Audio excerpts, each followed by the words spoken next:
Hello sir. Ma'am నమస్తే. So ఇవాళ మీరు ఒక ప్రోగ్రామ్ చేయడం అయితే జరిగింది, సేవ్ సింగిల్ స్క్రీన్స్ అని చెప్పి. సో ఇంతకుముందు మల్టీప్లెక్స్లు రాకముందు సింగిల్ స్క్రీన్స్ అనేవి చాలా బాగా రన్ అయ్యాయి. అండ్ ఒకప్పుడు ఓటీటీలు రాకముందు కూడా 100 days 150 days ఆడిన రోజులు కూడా ఉన్నాయి. సో ఇప్పుడు ఓటీటీలు రావడం వల్ల, ఇలా మల్టీప్లెక్స్లు రావడం వల్ల సింగిల్ స్క్రీన్స్కి ఎంతవరకు మైనస్ అయిందంటారు? ఆటోలు రావడం వల్ల, రిక్షాలు, బస్సులు రావడం వల్ల, ఆటోలు, కొంచెం ట్రైన్స్ ఇవన్నీ రావడం వల్ల ఈ మారుతూనే ఉంటాయి. మల్టీప్లెక్స్లు రావడం వల్ల డెఫినెట్లీ కొంచెం డైవర్ట్ అయింది. కానీ ఆ రోజుల్లో మనం క్లియర్గా ఆలోచించి చూస్తే కోల్పోయిన ఆడియన్స్ వాపసు తిరిగి వచ్చింది మల్టీప్లెక్స్లకి. సో ఆడియన్స్ యాడ్ అయింది. ఎయిర్టెల్, జియో ఎగ్జాంపుల్ తీసుకుందామండి. ఎయిర్టెల్, జియో వచ్చిన తర్వాత ఎయిర్టెల్ తగ్గిందా, జియో తగ్గిందా అనేది ఆలోచిస్తే రెండు పెరిగాయి, కస్టమర్లు పెరిగారు. So that is a third way to look at it actually. So single screen వల్ల మల్టీప్లెక్స్ వల్ల సింగిల్ స్క్రీన్స్ నో ప్రాబ్లం, కొంచెం అటు ఇటు పెరుగుతుంది, ఆడియన్స్ పెరుగుతూ ఉంది ఒకటి. రెండోది సిమిలర్లీ ఓటీటీ వల్ల స్క్రీన్స్కి రావడం తగ్గిందా అంటే, ఓటీటీ సేమ్ కంటెంట్ తన ఇంట్లో కూర్చొని కంఫర్ట్ జోన్లో చూపించడం జరిగింది. డైలీ ఒక 1-2 hours ఆఫ్ కంటెంట్ అలవాటు పడుతున్నాడు ఆడియన్స్, రైట్? సో ఒక కొత్త మూవీ వచ్చినప్పుడు థియేటర్లోకి రావడానికి చాలా ఉత్సాహంగా ఉంటాడు డెఫినెట్లీ. సో ఆన్లైన్ టికెటింగ్ వచ్చిన తర్వాత థియేటర్కి వచ్చి టికెట్ పొందడాలు కష్టాలు ఏం లేవు. So definitely it is not competing అని నేను అంటాను. It is not mutually exclusive అటు ఇటు. డెఫినెట్లీ ఒక 4 సార్లు ఇంట్లో ఓటీటీలో చూస్తే 5వ సారి థియేటర్లో చూడాలని అనిపిస్తుంది ఎవరికైనా. మ్యామ్, ఇంట్లో మనకు రుచికరంగా ఫుడ్ ఉంటుంది, చీప్ ఉంటుంది, హెల్దీ ఉంటుంది. అయినా రెస్టారెంట్స్ నడుస్తున్నాయిగా, ఒక 10 సార్లలో ఒకసారి మనము బయటికి పోతాంగా. సో థియేటర్స్ అలాగే అవుతాయనేసి నేను అనుకుంటున్నాను. సో అంటే సింగిల్ స్క్రీన్స్ అనేవి ఇప్పటి రోజుల్లో ఎలా ఉంటున్నాయంటే, సీట్స్ బాగుండకపోవడం, స్క్రీన్ మీద మార్క్స్ ఉండడం, అండ్ సౌండ్ సిస్టమ్ సరిగ్గా లేకపోవడం, అండ్ ఏసీ లేకపోవడం. సో ఇలా ఉంటున్నాయి కాబట్టే మల్టీప్లెక్స్లకి వెళ్ళడానికి ఎక్కువ ఇష్టపడుతున్నారు అని ఒక వర్గం వాళ్ళైతే అంటూ ఉన్నారు. సో అది ఎంతవరకు నిజం అంటారు? అంటే అవి నీట్గా ఉంటే వస్తారు కదా సింగిల్ స్క్రీన్స్కి. డెఫినెట్లీ మ్యామ్, నీట్గా ఉన్న థియేటర్స్ కూడా ఉన్నాయి. ఇప్పుడు మాది సుదర్శన్ 35mm, దేవి 70mm. మేము మా బెస్ట్ ప్రయత్నం మేము చేస్తాము, నీట్గా ఉంటాయి.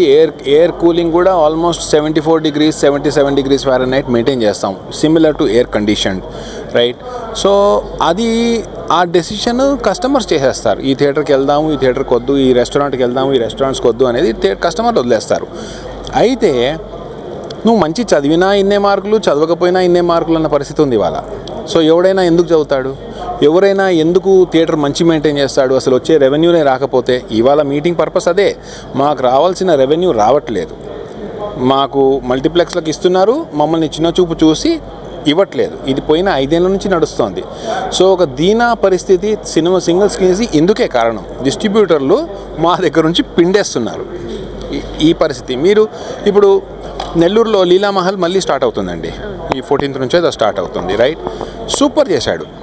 మల్టీప్లెక్స్ ఇవ్వండి, ఇక్కడ 50 లీలామహల్ ఉంటాయి సిటీలో. Hyderabad has been very famous, Vijayawada, Hyderabad ఇవన్నీ ఫేమస్ ఫర్ థియేటర్స్. తో మనకు కరెక్ట్ రెవెన్యూ ఇవ్వకుండా ఉన్న థియేటర్లను నాశనం చేసుకుంది మన సొంత ఇండస్ట్రీయే. సో కరెక్ట్ రెవెన్యూ ఇవ్వండి అని అడుగుతున్నాం మ్యామ్. సో ఇప్పుడు పర్సంటేజ్ ఇస్తే, మీరు అనుకున్నంత పర్సంటేజ్ ఇస్తే, కొన్ని టైమ్స్లో ఏమవుతుంది అంటే, చిన్న బడ్జెట్ మూవీస్ ఏమవుతాయంటే వాళ్ళు అనుకున్న రెవెన్యూ వాళ్ళకి రాదు రిలీజ్ అయిన తర్వాత. సో అలాంటి టైంలో మీరు అనుకున్న పర్సంటేజ్ మీకు ఇస్తే ప్రొడ్యూసర్స్ లాస్ అవుతారు కదా అని మాట్లాడుతూ ఉన్నారు. సో కరెక్టే కదా అది ఒక పాయింట్లో? మ్యామ్, మీరు కొంచెం ఇన్కంప్లీట్గా ఉందండి. చిన్న సినిమాలకు అసలు డిసగ్రిమెంటే లేదు. చిన్న సినిమాల వాళ్ళు రెడీగా ఉన్నారు పర్సంటేజ్కి. ఎందుకంటే ఈరోజు చిన్న సినిమాలు డిజిటల్ ప్రొజెక్షన్ మొదలైన తర్వాత 5, 10, 15 థియేటర్లో వేసే బదులు 50, 70, 100 థియేటర్లో వేస్తున్నారు. ఎందుకు? ఆ వెసులుబాటు, ఆ ఫ్లెక్సిబిలిటీ డిజిటల్ టెక్నాలజీ కల్పించింది. ఇంతకుముందు ప్రింట్స్ ఉండేది. సో ఇది వచ్చింది కాబట్టి మల్టిపుల్ థియేటర్స్లో వేసి పర్సంటేజ్ విధానం తీసుకోవచ్చు. పర్సంటేజ్ లేకపోతే మల్టిపుల్ థియేటర్స్లో రెంట్ ఇవ్వలేరండి. So rent is an old system. Percentage is pro rata. ఎన్ని థియేటర్లో వేసినా అంత ఎంత కలెక్షన్ ఉంటే ఇంత పర్సంటేజ్ మాకు అనేసి. సో ఇది నేషనల్ లెవెల్లో యాక్సెప్టెడ్. చిన్న సినిమాల వాళ్ళకి అసలు డిసగ్రిమెంటే ఉండకూడదు యాక్చువల్లీ. సో మీరు పెద్ద సినిమాల వాళ్ళకి అడుగుతున్నారు. పెద్ద సినిమాల వాళ్ళకి ఫుల్ పోతుంది కదా, వాళ్ళకు మీకు 45% ఎందుకు ఇవ్వాలి అనే మాట మీరు అడగవచ్చు. ఎందుకు ఇవ్వాలి అంటే ఈరోజు అవసరం అట్లుంది. ఇప్పుడు మేమిచ్చే ఆ 1 crore రూపీస్, ప్రసాద్ ఇచ్చే 1 crore రూపీస్ డిఫరెంట్ కరెన్సీ కాదు కదా.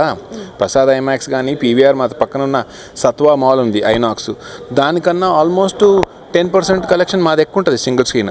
అయితే మేము ఏమన్నా పాకిస్తాన్ రూపీస్ ఇస్తున్నామా, ఇండియన్ రూపీసే ఇస్తున్నాము, వాళ్ళు ఏమన్నా US డాలర్సా, same. So collection, let that ఆ measurement, let it be collection. So let the audience decide, let the producers and the makers who are the fathers of the industry, let them concentrate on content of the movie. Ma'am చాలా రోజుల కింద Ananda Bhairavi simple cinema, Shankarabharanam simple cinema hit అయింది. మొన్న కాంతారా కొంచెం complex Kantara ఉంది కానీ super hit అయింది. రీసెంట్గా కోర్టు ఏమన్నా బడ్జెట్ ఉండేనా 1-2 crores అయిపోతుంది, 40 crores ఏమో సంపాదించింది, something like that. I don't recollect. But అటు దిక్కు ఫోకస్ చేయమనండి, మాకు వచ్చే మార్జిన్ల మీద ఫోకస్ చేయకండి, మనం వదిలేమనండి. Okay, last and final question. Like ఇప్పుడు ఒకప్పట్లో హీరోస్ ఏంటి అంటే ఇప్పుడు స్టార్డమ్ ఉన్న వాళ్ళు ఇయర్కి ఒక 10 movies చేసిన రోజులు కూడా ఉన్నాయి, 4-5 movies. బట్ ఇప్పుడు చూసుకుంటే ఏంటంటే 2 yearsకి ఒక మూవీ రావడం కూడా గగనం అయిపోతుంది. సో ఇది కూడా one of the less point అని అంటారా సింగిల్ థియేటర్స్కి? అంటే 150 days, 100 days అత్తారింటికి దారేది ఆడింది. సో అలాంటి మూవీస్ మళ్ళీ రాకపోవడం వల్ల సింగిల్ స్క్రీన్స్ తగ్గిపోతున్నాయి, వెనకబడిపోతున్నాయి అని అంటారు.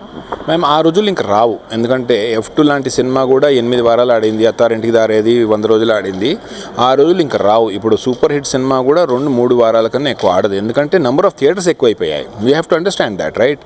వేరే పని లేనట్టు 10 సార్లు అయితే ఆడియన్స్ అందరూ చూడరు కదా, కొంతమంది ఫ్యాన్స్ చూస్తారు. సో ఆ రోజులు రావు. అంటే మీరు అడిగిన ప్రశ్న ఏంది మ్యామ్? ఆ రోజులైతే రావు అంటే గ్యాప్ మైనస్ పాయింట్ అవుతుంది. Actually you're right. రన్ తగ్గినందుకు ఒక సినిమా ఇంతకుముందు 2 నెలలు ఆడేది, ఇప్పుడు 2 వారాలే ఆడుతుంది. సో గ్యాప్ ఎక్కువైపోయింది. అయితే ఇది గుర్తించి the stars should make more movies actually. కానీ who can tell who they are comfortable with more మనీయా, లేకపోతే భయపడుతున్నారా నాకు తెలియదు. ఫ్లాప్ అయితే మళ్ళీ మా వాల్యూ పడిపోతుందని భయపడుతున్నారా? మరి నటశేఖర కృష్ణ గారు 14 సినిమాలు తీశారు, మరి అట్లా కూడా who can support, who can suggest them? Over headaches వాళ్ళకు ఉంటాయి, we can't suggest them. So we request at the same time number of movies పెంచితే it will be fun ma'am. Okay, thank you. Thank you.